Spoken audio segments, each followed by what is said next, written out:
morning. Good morning. Good choir camp? Mm-hmm. Very fun, thank you. Not all fun though, a lot of work. It was both. It was a healthy amount of both. A mix, yeah. Yeah.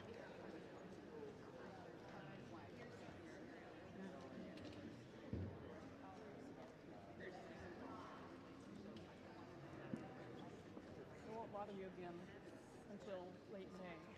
We're going to leave on Saturday, go to Arizona for dinner. Oh my God. Snowbird. Arizona instead of Florida. Bold choice.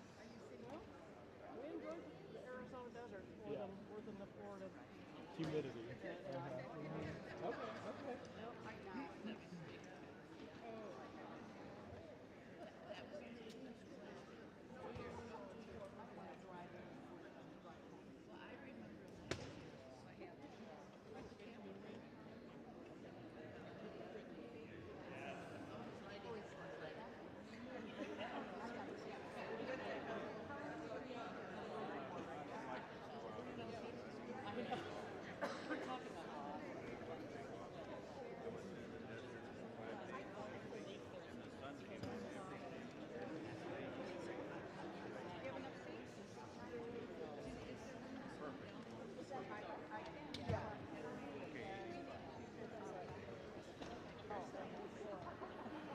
Well, one or two.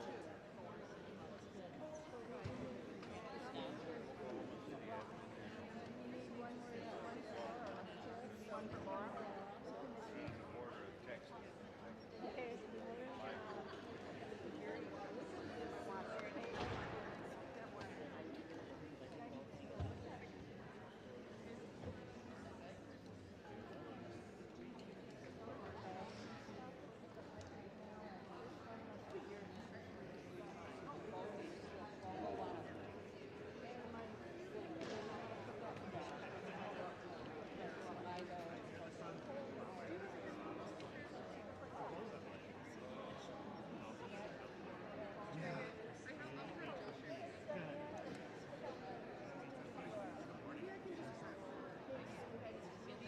It did, yeah, I wrote back myself.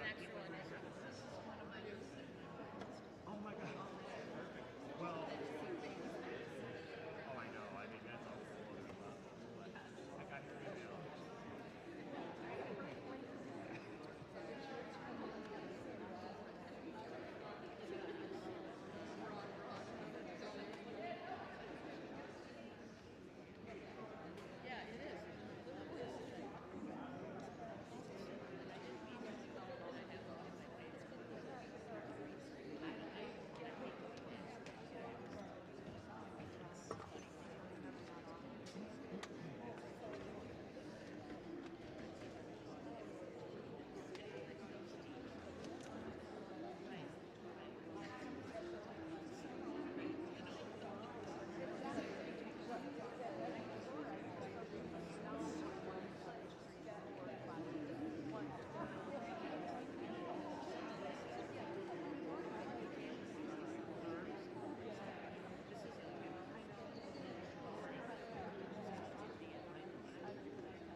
Not today. I'm going off book.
Good morning.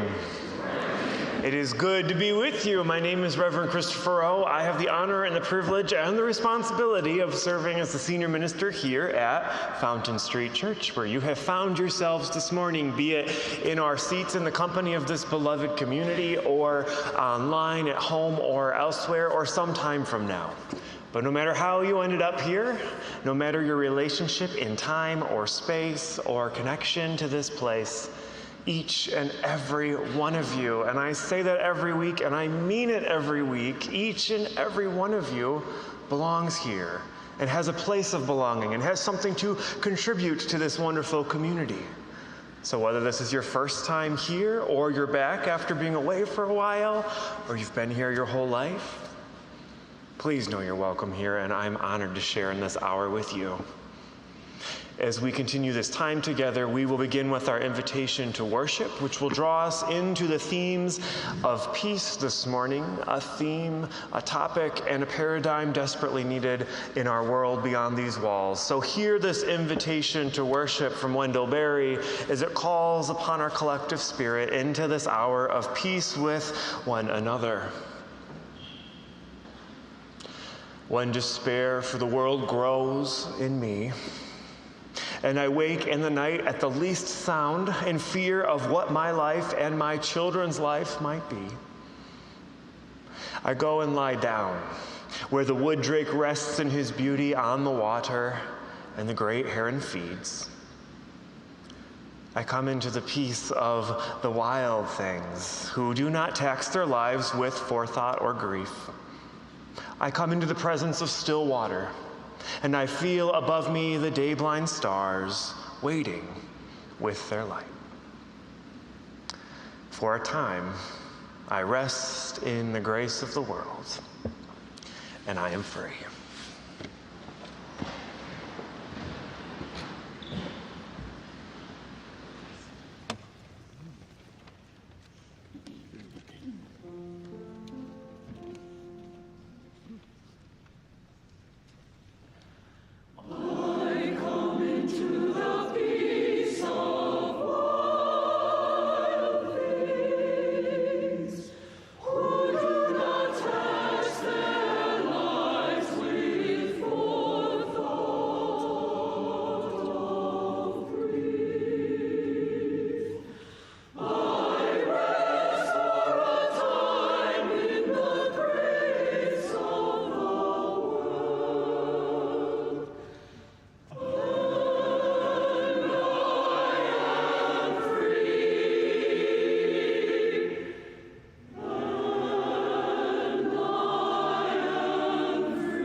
Friends, in this hour, you have come into the peace of the wild things, and I invite you now to invite and welcome one another into this place and into this space. Please turn to one another, greet each other in the peace of love, and you will be called back with our gathering hymn.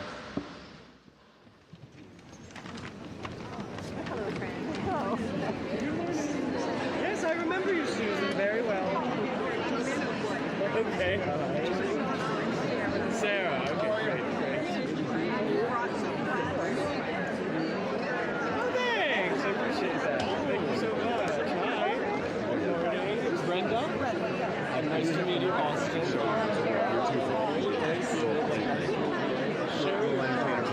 Cheryl. No. You brought the whole crew. Oh, my God. Good morning.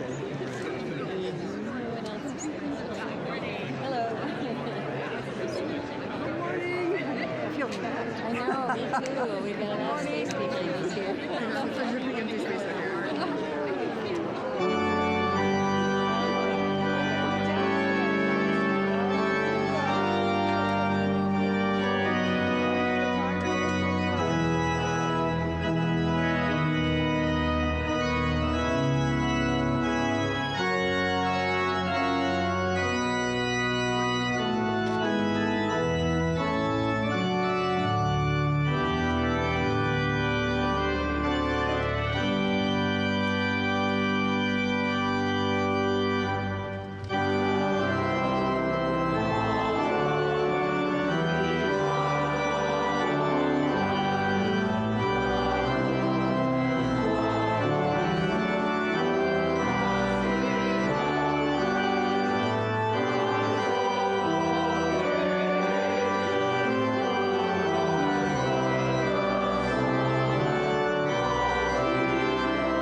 Our ancient witness for this morning comes to us from a contemporary paraphrasing of the ancient teachings of the Lao Tzu. Hear what the ancient spirit is saying to the contemporary gathering this morning. If there is to be peace in the world, there is to be peace in the nations. If there is to be peace in the nations, there is to be peace in the cities. If there is to be peace in the cities, there must be peace between neighbors. If there's to be peace between neighbors, there must be peace in the home. If there is to be peace in the home, there must be peace in the heart. Our contemporary witness comes to us from Reverend Dr. Martin Luther King. Hear what his words are saying to us this morning. We will not build a peaceful world by following a negative path. It is not enough to say that we must not wage war. It is necessary to love peace and sacrifice for it. We must concentrate not merely on the negative expulsion of war, but on the positive affirmation of peace. We must see that peace represents a sweeter music, a cosmic melody that is far superior to the discords of war. Somehow we must transform from the dynamics of world power struggle, from the negative nuclear arms race, which no one can win, to a positive contest to harness humanity's creative genius for the purpose of making peace and prosperity a reality for all of the nations in this world. In short, we must shift from the arms race into a peace race.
So in preparation to be with you this week, I thought to myself, what do I even say to you? What can I even say to you or to a world that feels so desperately broken and hurting this morning? What more can be preached or pontificated or pronounced and proclaimed to a church and to a community and to a world that is experiencing so much pain and brokenness and violence and uncertainty? Like so many of you, my heart is breaking this morning, not just for the ongoing and unjust violence unfolding daily in the Middle East, but also for the endless and reckless violence that continues to play out in Ukraine and in Central Africa, South Asia, and in rural and urban places and spaces right here in our country. I could, of course, pontificate to all of you on the complexities of the Israeli-Palestinian crisis and offer a contemporary perspective on an ancient paradox. Or I could pronounce the gripping challenges of generational trauma and the psychology of traumatized and marginalized and oppressed populations and what often turns into a radicalized religious movement. Or I could even pretend to preach to you and proclaim the good news of faith and hope and the power of truth and the positivity that can only be known in optimism. But none of that would feel adequate or genuine for the place in which I meet you all this morning, which is a place of deep despair and sorrow for our world. Every so often, as a bit of a personal and sort of professional exercise, I go back through and I read through some of the 6 years of sermons and reflections over these past years, looking for a common thread, or at least a thread of hope. And as I do so, and did so this past week, I realized just how difficult these past several years have been for our world. From the heart-wrenching invasion of Ukraine to the heartbreaking massacre in Uvalde, to the heart-stopping murder of a black man in the hands of a police officer right here in our own city, to the now unfolding violence taking place in Gaza and beyond. And I'm reminded of many times when I've heard from many of you and people beyond these walls who say, I appreciate your preaching. I like what you have to say, but it's also dark and depressing and intense. It's just so intense. And in the theme of multiple truths and the multiple truths that we contain, I have come to realize and understand and accept that I am pretty intense. I am. Some of you have faced it personally or seen it publicly. I am pretty intense, but I've also come to realize and accept and understand that often when we are saying that we are uncomfortable or expressing the discomfort that you hear from up here, it speaks less about what I choose to preach or proclaim and more about how we feel about the condition of our world today. And that discomfort is understandable because this is a very difficult time in our world, and these are painful realities in which we find ourselves.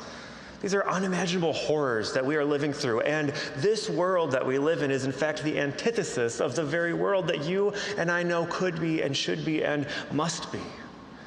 And so I believe it's my role in my ministry and my call and my vocation not to get up here and distract you from these things, but to help make sense, or at least help us move towards making sense of these realities. That's the only way I feel I can be genuine or authentic with you, and in turn, the only way I think that we can be genuine and authentic with one another. And so that's where I meet each of you this morning, with a broken heart and an unsettled spirit and an uncertain soul, desperately searching for peace in my and our world that we share. Peace. Obviously, the center point of our time together today. An incredibly and uncomfortably messy topic and reality for us to grasp, especially in a world that desperately needs it right now. I would assume that many of you and most of us, if not all of us, have inherited and been passed down a framework of peace that is more in line with serenity and in step with tranquility, null of discomfort, void of conflict, quiet, and removed from the ails of this world. And in a moment in which it feels like every corner of our universe and the very fiber of our moral fabric is being threatened by physical and spiritual and psychological and emotional and ethical warfare, it's easy to see our prayers for peace and the pursuit of peace and the promises of peace as things that are simply confined to the void of all of those dysfunctions and those warrings around us. It is the same framing that illustrates a world of peace simply absent of violence or absent of war or absent of conflict and upheaval. But what I think needs to be taken away from this service with one another this morning, more than anything else, and what is underscored in virtually every one of the world's great religious traditions, is that peace, particularly the kind of peace that passes all understanding and the kind of peace that promises a more loving and just world in which all may flourish, is bigger and broader than just an absence of something. The kind of peace that Jesus first spoke about in his Sermon on the Mount as an act of peacemaking, and the kind of peace that the Buddha first taught on as he explored mutual causation, the kind of peace taught by Mahatma Gandhi as he demonstrated the Hindu understanding of peace as conflict, transformation, and preservation as three interdependent realities, the kind of peace we heard this morning manifested by the Lao Tzu in his teachings of balanced harmony and right relationship, and the kind of peace taught to us by Muhammad and the teachings of Islam that call us towards collective well-being and the flourishing of all, are each and all a manifestation and an incarnation of peace that isn't just absent of violence or conflict, but rather an embodiment of peace that is an action and a movement that is about restoring relationships and living with a sense of unity and wholeness with one another. This might be the perfect time to back up a few weeks and go back into that ancient story of the Israelites for a moment and remember the promise of peace and prosperity that they were pursuing.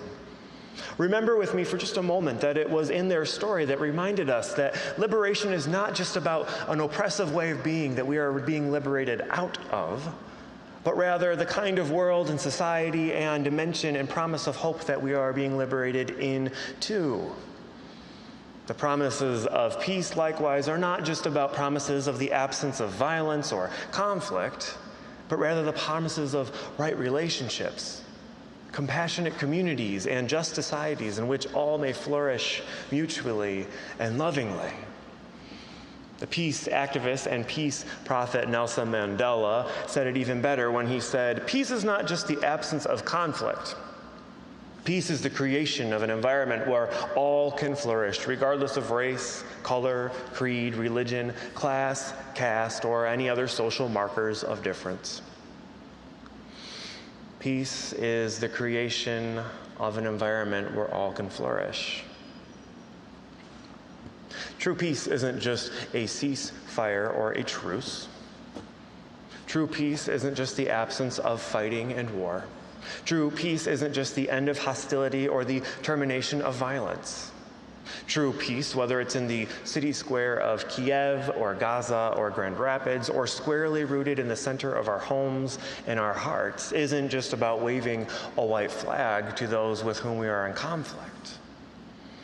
True peace is about making things right, making things whole, and shaking up the status quo, if not dismantling it entirely, so that collective flourishing can be realized. We see this in one of my favorite stories that we've talked about here, the Sermon on the Mount. And we know that powerfully familiar anthem that sings out, "Blessed are the peacemakers. Blessed are the peacemakers." It's a powerfully familiar passage to many of us, and especially to Christians for whom the Bible is their sacred text, but it is often and easily overlooked, if not underappreciated, if not ignored, especially by many evangelical Christians and particularly by American Christian nationalists. In a moment where Jesus was outlining his vision for the way the world could be and should be and must be, he could have chosen any other way of defining peace, but he chose an active pursuit of right relationship in beloved community. He chose peacemakers, makers of peace. And we've talked about that here before. He didn't say, blessed are the peacekeepers.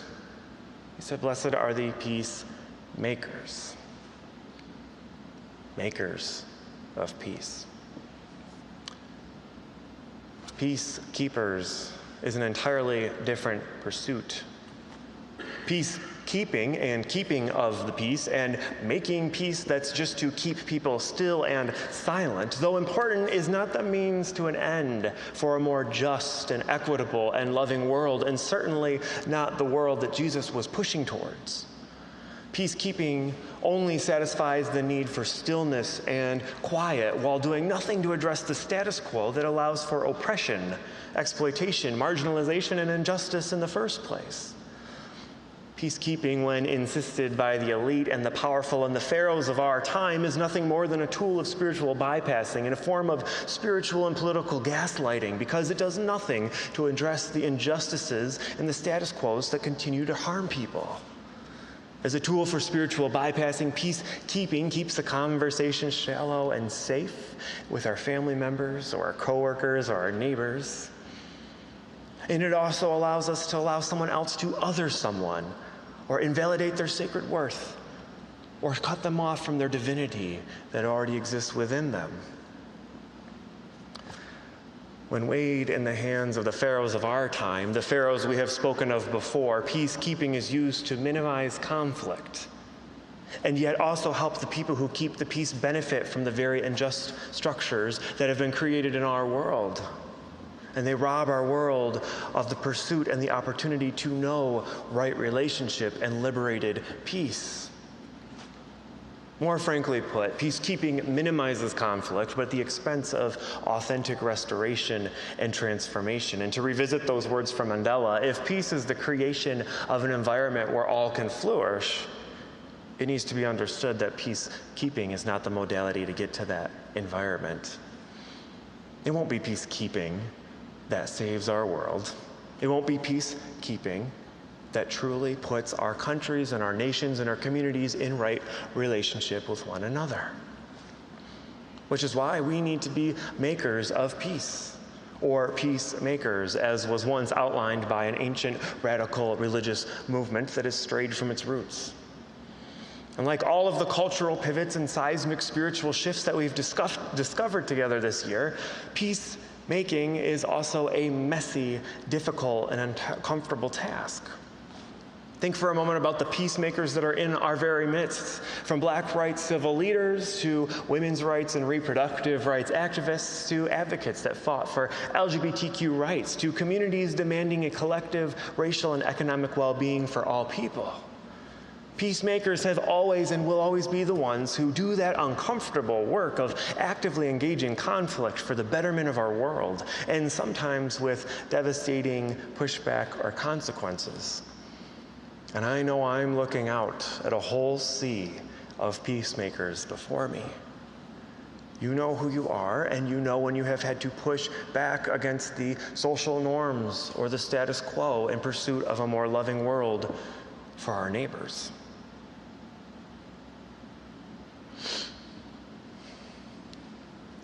But that's precisely the good news and the bad news for us this morning. Because peace is actually something we can cultivate and make, starting right here at the corner of 24 Fountain Street. But it's also something that takes a tremendous amount of courage and commitment. But even in that, there is wonderful news for us this morning, because no one said that we have to do the work of peacemaking alone. A fact I know you have heard me say every single week since beginning this church season. Just like pursuing goodness over greatness, and just like being aware of the pharaohs in our time, in our world, and just like collectively reprioritizing the things that matter most in our world and in our church, peacemaking is the kind of work that is done best in community, even with its messiness and its willingness to take on conflict. But honestly, That is the part of this morning's good news that I believe Fountain Street Church can relate to most. It's messy work, and we know messy work. It's messy work, especially in West Michigan, and especially in a spiritual community, to take a public position for as long as we have in support of reproductive justice, especially when it is met with public pushback and protest. We just had Gretchen Whitmer here this week, and she underscored the importance of that witness. You have to be okay engaging in conflict to do that kind of work. It's pretty messy and scary work sometimes to support and ally with the LGBTQ plus community, especially in a religious landscape, especially a national religious landscape that still uses that to discredit and minimize our role as a religious institution. We still regularly get anti-queer and anti-trans vitriol pushed our way in the mail and online. You have to be okay engaging in conflict to make this kind of peace. It is messy work to publicly say that Black Lives Matter and publicly demonstrate that Black Lives Matter and publicly witness through our anti-racism work that Black Lives Matter, especially in a community where so many people still push back against that. We regularly have our flags ripped down. And it's messy, messy, messy work to be a community cathedral for all people, regardless of creed or deed or faith orientation. You have to be okay being in a little bit of conflict to be the kind of church we are. But at different phases and stages and chapters and seasons in this church's history, this church has moved forward towards being the called ones of being peacemakers, and not just keepers of it. And now we are doing it again, navigating a world that seems unimaginable with violence and conflict breaking out in every corner. But I think our historic commitment to being the makers of peace in this world is what's going to drive us into the future of that legacy. Because you probably don't need me to tell you that this is by no means a quiet church. This is not a silent church. This is by no means a tranquil church. This is by no means a church that's unwilling to talk about the dark or the depressing or the intense things in life. And this is by no means a church that isn't absent of conflict, or a church void of a little chaos now and then. But that's okay. And I think it's better than okay. I think that it's good, because it points to a religious and spiritual community and a spiritual legacy that's not interested in unjust status quos or the oppressive and suppressive ways of peacekeeping, but rather in the promise and the hope and the potential and the pursuit of making peace and making justice and making the kind of world that we know is possible, or we wouldn't be here. The world we know that's possible. But it's a big task. It can feel overwhelming. And so before we move into our prayer of commitment, I want to share this gift with you and acknowledge that this is an incredibly difficult time to be human, and that's not just an opinion. It's a scientific, sociological, psychological fact that the societies we are living in and the human condition is suffering in the face of global trauma, all around us and within us. And even though the gross majority of us can go home, and we're richly blessed enough that we don't have to face this kind of violence or this level of vitriol, we feel that we can be tucked away from the horrors of violence and oppression that rages through our world. I know, and we know, that each of you and all of us carry the weight of sorrow and the burden of pain that is shared throughout the fabric of our global community. How could we not? How could we not? And so I want to leave you with these words from Sister Thea Bowman, the granddaughter of slaves who, through her work as a Franciscan nun, became both a scholar and a civil rights activist, and offered these words to be an agent of peacemaking. I think the only difference between me and most people is that I'm content to do my little bit. Sometimes people think they have to do big things to make change in our world, but if each of us would just light a candle, we would share a tremendous light. If each of us would light a candle, we would share a tremendous light. With you, my heart hurts for this world, and with you, my mind races beyond my body, and I wonder to myself, well, what can I even do? What can I even say? And with you, I often forget the light of love and the light of peace that already burns within me, and among me, and around me. I believe the ancestors of this church and our very spiritual ancestors equipped us to share that light freely. But it has to begin with asking ourselves, what is that one small thing I can do? What is that one small flame I can kindle? What is that one small light that can contribute to the bigger light around us? We have the potential to make a big difference here if we're willing to light that candle. Isn't that some good news? The only question withstanding then is, what candle will you light? Will you pray with me?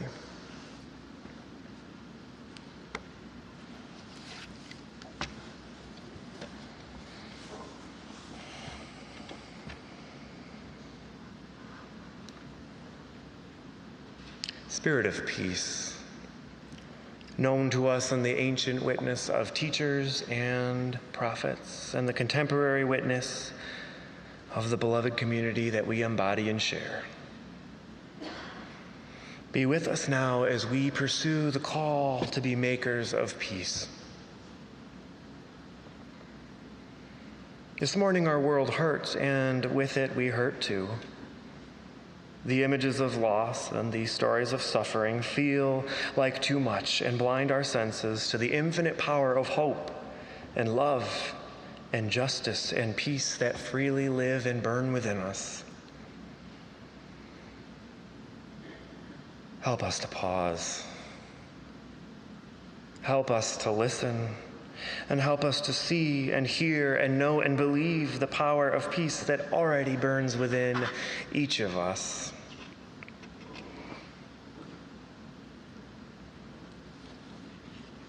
Help us to see the flame of hope that burns within each of us. Help us to know the flame of love that kindles within each of us. Help us to share the flame of peace that magnifies and illuminates infinitely when shared beyond ourselves and with one another.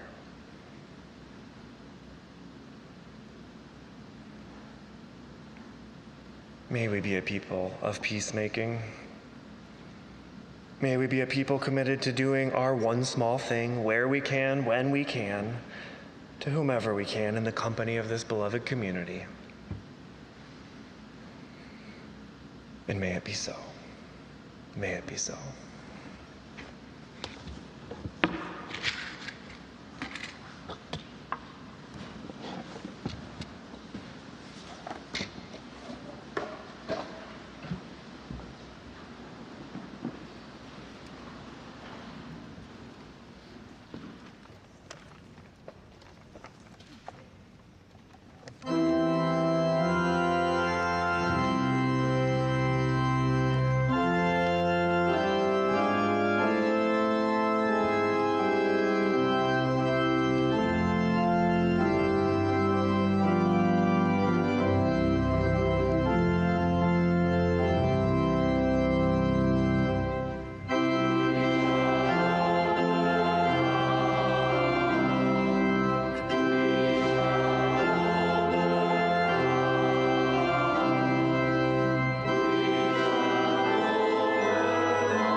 You may be seated.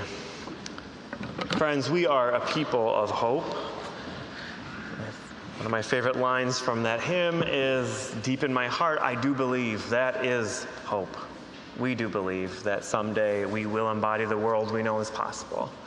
One of the tangible ways that we light a candle each week, metaphorically speaking, is through the ingathering of our gifts. This is a rich tradition here you hear me speak of every week, a tradition in which 50% of the plate stays here to continue to kindle this flame that is Fountain Street Church's ministries and programs and worship and care. And 50% goes beyond these walls into other organizations so that our flame can burn brighter than we could possibly manage by ourselves. And so in the spirit of peace and hope and love and beloved community, we will now light the candle through the ingatherings of our gifts.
Friends, we have a whole host of invitations for you this week, but to get us started, I'm going to invite Tim Clamor, our church treasurer from the governing board, up here for an announcement that he has for all of us.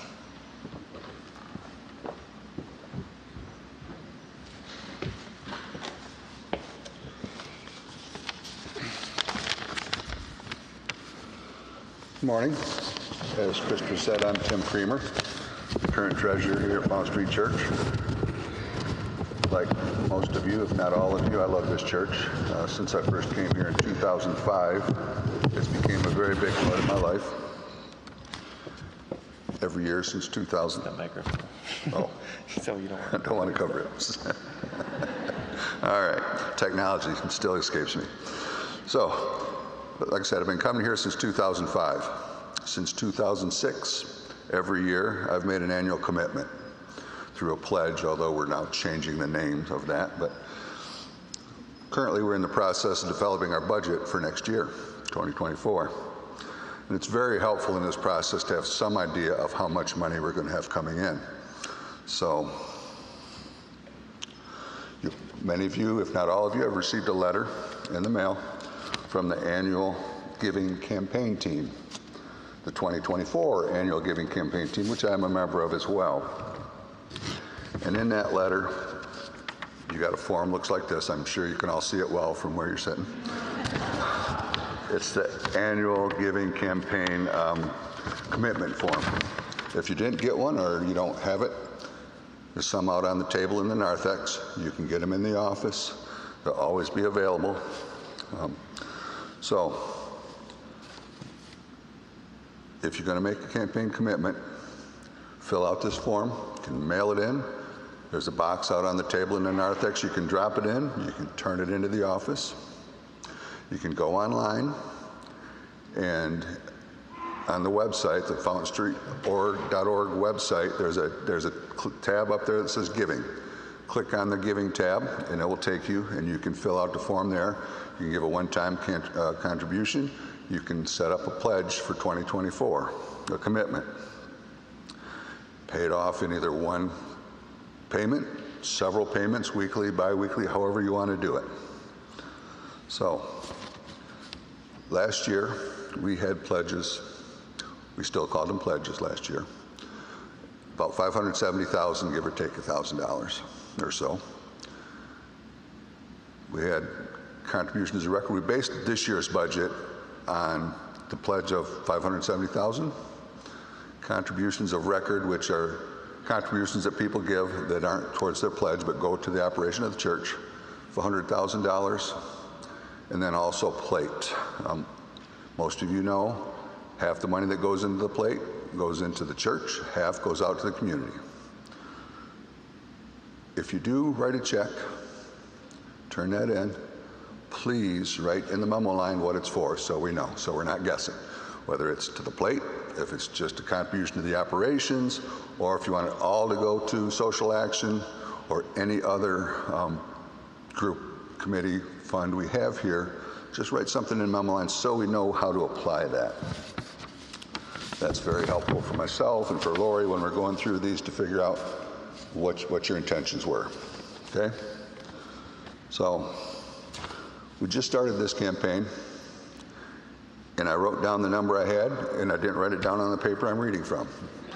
So I'm going to ask Christopher, what was our latest amount? We're right around $200,000.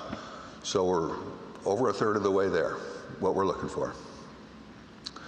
Obviously, if we get more than what we're looking for, we're not going to complain. But please, if you haven't already made a commitment, look at what you can do. Fill out the form, go online, let us know. So we know that, again, it's very helpful in our planning process. Now, not everybody wants to make a commitment. Understand that. If you're one of those people, that's fine. Give what you can, when you can. Let us know what your intentions are for that money when you give it so we know where to apply it. All right? Well, thank you for your time.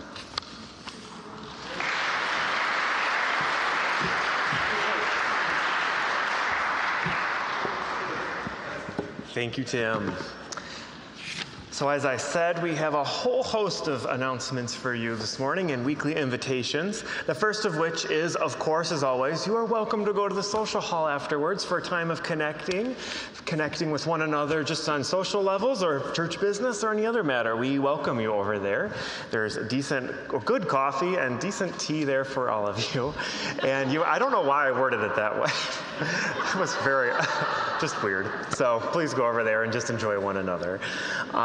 As well, in 109, there is another discussion about the bell tower project. So that is in 109. The elevator works, and so you can go down there that way or via any of the stairs. And that's just a discussion about the culminating conversations around the tower project that needs to happen here at our church. And so everybody is invited to that. I also want to share with you that we also had a pronouns discussion and workshop scheduled in the chapel today with the LGBTQ plus Healthcare Consortium of Grand Rapids, and that's been canceled because the speaker has COVID. So, and it is going around, and so please, take care of yourself, do what you need to do to stay healthy. So that will be rescheduled, but it's not happening this morning. We also have the fall family gathering at 12:30 at Ed Dunnebuck and Girls Farm, and everybody is invited to that. Family is meant in the universal sense, and I know that we have many people who are generations removed from the last time they had a child in their house, but they are all welcome, or no children at all. Everybody is welcome. That's at 12:30 at Ed Dunnebuck and Girls Farm. This is a nice way for us to connect. A little programming note, you may have seen it in the beat, but next Sunday we are having another fire drill. It will be at 11, I know. It will be at 11:50 a.m., so it'll be at the end of the service. And what we're going to do is, if it's a night, and the whole thing is weather permitting, but if it's a nice day, we'll have cider and donuts for the congregation and coffee out at the park. So the idea is that it will just move us towards the park, and we'll have an intergenerational time. It's not my favorite Sunday, but it also is necessary. Some of you might recall this past winter when the fire alarm went off and we did have to leave, and that wasn't planned. And many of you knew where to go and how to be leaders in that. So it is important to practice, especially in such a large campus with different types of mobility challenges and ages and stages of being that we share here. I also want to share with you that next Sunday at 12 o'clock in the chapel, we'll have a young adults group. And I do want to put a note on that. The young adults group is this 18 to 40-ish range of groups. And Paul and Marty Arnold hosted the first gathering of that group this past Wednesday. And we had 12 of them show up, perfect strangers to one another. It was really special time with one another. There are some of them actually sitting in a cluster back there because they decided they'd sit together on Sundays. And so this is a wonderful way that we're seeing beloved community kind of continue to coalesce in different ways here at Fountain Street Church. So if you're a young adult or no one who's looking for community, that's next week at 12 o'clock in the chapel. And finally, for your invitations today, this is a big one. The Together West Michigan campaign is ongoing to get the child care millage put through in Kent County.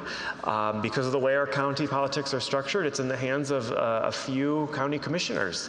And this is a direly important issue in our community. And so if you are interested in supporting this, Fountain Street is committed to sending in 200 note cards to our commissioners.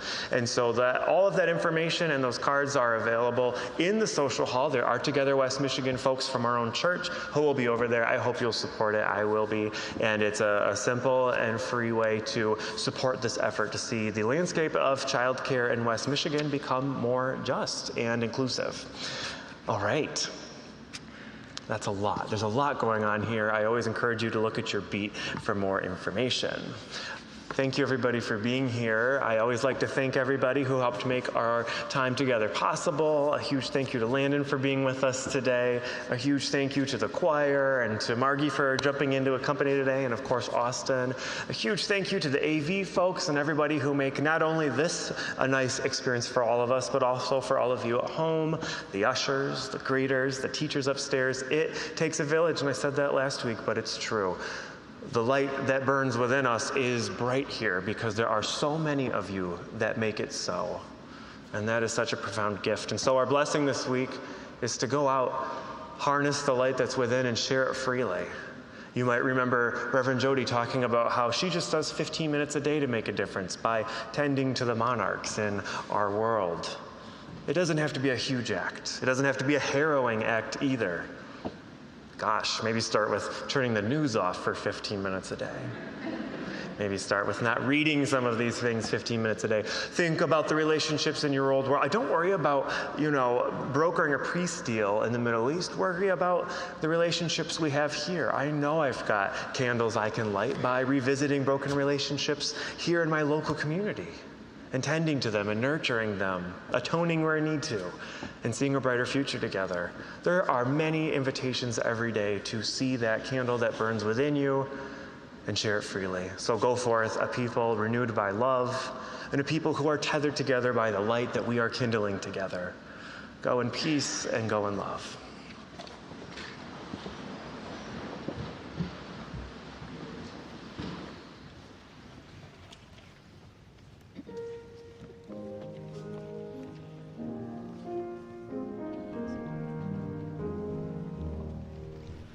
Be